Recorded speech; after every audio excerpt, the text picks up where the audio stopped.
అందరూ కూడా లైన్ లో నిలబడి ఫోటోలు పూజ వాళ్ళని అందరూ अरे भाई आओ जरूर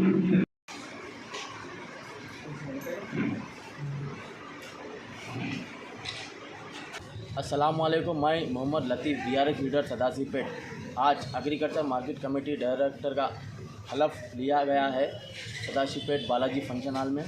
मेरी अहलिया को भी हलफ दिलाया गया है डायरेक्टर का, शाजिया बेगम।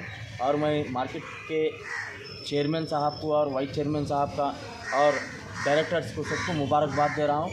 मैं सबसे शुक्रगुजार हूँ कुंडापुर मंडल, सदाशिवपेट मंडल और सदाशिवपेट टाउन के मेरे घर के पार्टी के BRS के जितने भी लीडर्स हैं, जितने भी कारकुन्स हैं, सबका शुक्रिया अदा करता हूँ।